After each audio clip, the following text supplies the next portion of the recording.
It's just a lot of fun to go to work. You know, a lot of people can't say that, but I enjoy going to my job. I work for the U.S. Army Corps of Engineers. I am a power plant mechanic for them at the Robert S. Kerr Power Plant in Salisaw. I get to crawl around on these huge generators and in these turbines, go into these confined spaces and work on just this massive equipment.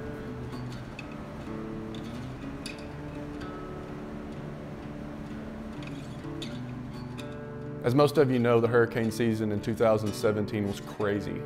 Hurricane Harvey hit Texas, Hurricane Irma hit Florida, Georgia, and then Hurricane Maria hit Puerto Rico and then came on up. I had the opportunity to deploy to restore temporary emergency power to critical facilities in Georgia, and then also the weekend of Thanksgiving I was notified that I would be deploying to Puerto Rico. It was hard for me to process leaving my family because I had vacations scheduled, Christmas, my birthday, my brother's birthday, you know, the holidays, and missing so much.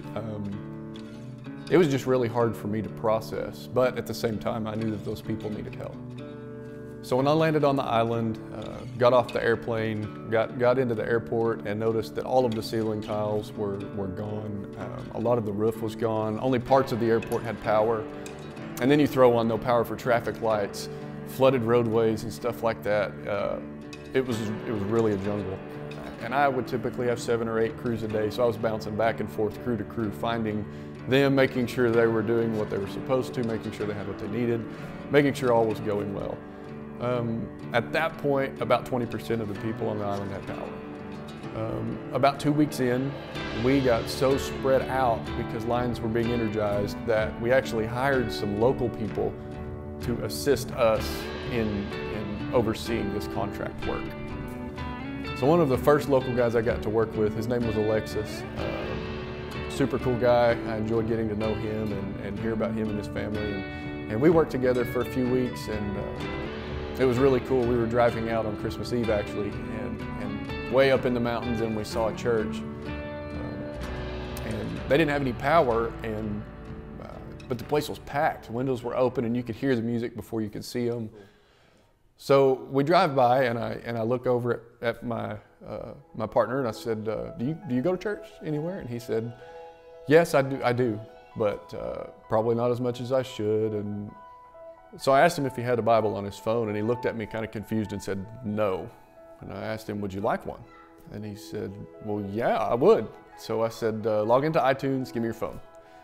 So he logged in and gave me his phone, and I downloaded it, and I asked him his preferences, you know, what languages and whatever, and it was just like mind-blowing to him. He couldn't believe that he could go from Spanish to English in these different translations, and he was just so excited to have this on his phone. Then I asked him if he had like Bluetooth or an auxiliary jack in his vehicle, and he said, yes, I do. And the look on his face when he heard the Bible being read was awesome, because I later found out that, you know, not only is he not very fluent in English, but there are some of his family members that can't read in any language. So he had the chance to take that home and give it to his kids, to his family, and to share that with them, and also grow in his English skills and reading in English. I have a part of the Bible app. I own a part of that. So it was cool to be able to take something that I have invested in and my church has invested in, take it 2,000 miles to an island and share it with somebody, and then it impacts their life, their kids' lives, their family's life. It's just really cool. Really cool to be a part of that.